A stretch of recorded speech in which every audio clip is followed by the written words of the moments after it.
Alright, so some of the history of the Frisian breed, they were developed in the province of Friesland in the Netherlands. As we know, they're a draft breed, which would make sense because they were born in a very cold climate, so their large body would keep them warm. They're ancestors of the modern-day Fresians. They were used to carry knights during medieval times in battles and such.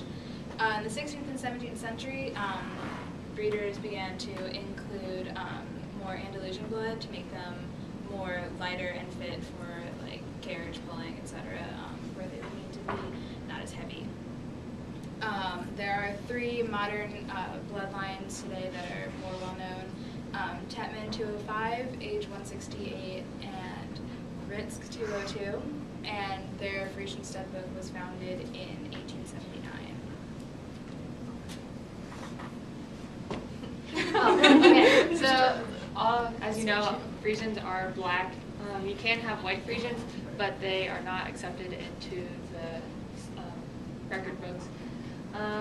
Their workhorse type, they want a large head with small ears, and then also helps because they have long manes and tails and feathers, so their ears look like non-existent.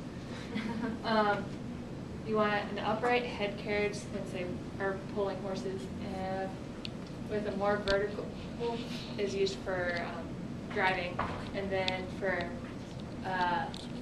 riding, well, for harness you want more vertical, and then driving and riding you want a little less.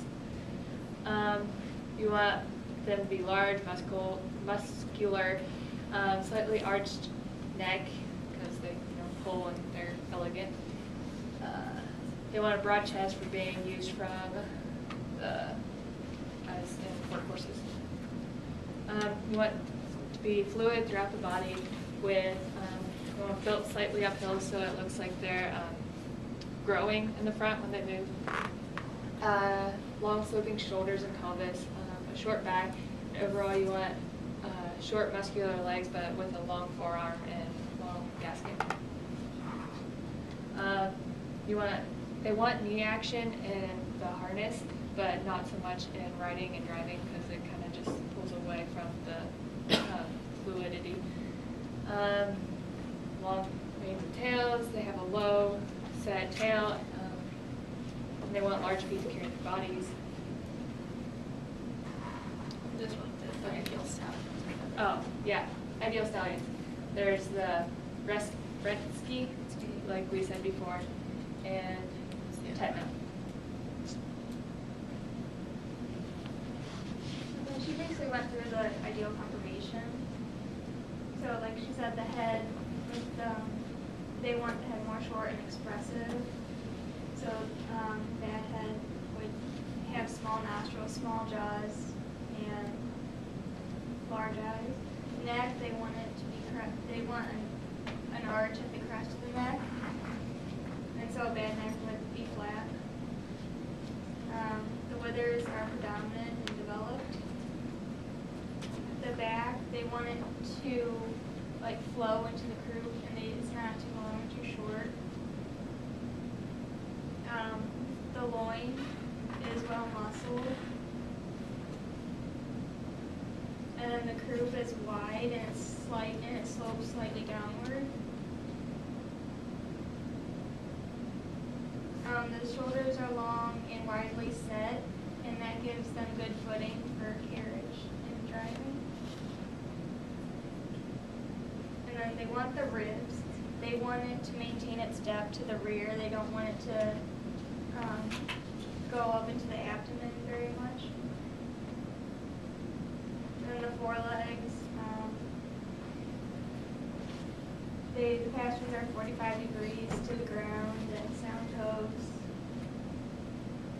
Hind legs, sound hooves, long gaskins. And then, like you said, the overall appearance of the horse. The walk, they want springy, straight, and good length of stride. And they want powerful hind end swing. And then the trot is forward reaching with more power in the hindquarters. They want it to be elevated, light-footed, and they want it to be the moment of suspension to be seen.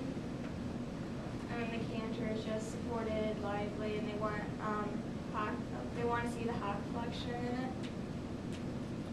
And then there is an article I found that they're bringing in exotic breeds to the dressage at Devon.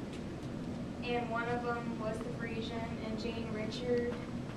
They have a breeding farm, and her horse Mandra is competing in dressage and being ridden by Gretchen Brower. And she basically summed up the breed in that discipline by saying, in her opinion, dressage comes naturally to the Fresians because their movement is so free moving, and the shorter movements compared to the classical warm blood. And she said it's different and exciting to watch a Fresian. I think that's me. All right. So the breed rules and regulations. There's two breed standards. That's the FPS, which is the Fresian Pardon Standbook, which is foreign, and the FHANA, which is the Fresian Horse Association of North America. And the breeding objective is to breed beautiful horses with typical Fresian characteristics. That's the website. And we've already gone over a lot of the conformation, but the breed standard is that the horse should be harmoniously built and properly proportioned. They should have a noble head with intelligent eyes, small, alert ears, so they have teeny little ears, and their ears have to have the tips pointing in towards each other. They should have a neck of adequate length that is lightly arched and a strong back that joins a croup that is not sloped too steeply. More confirmation. They should have a strong sloping shoulder, good depth to the body with well-strung ribs, strong feet, and with a well-developed forearm, proper stance, and a height of 15-3 hands is considered ideal. So they're very small for a draft breed, although they can be larger, obviously. And the overall appearance of the body should be more rectangle than square. So if you're standing them up to take a confirmation picture, they're longer. And there's less than 50 registered Fresian stallions in the United States because they have such strict breeding standards.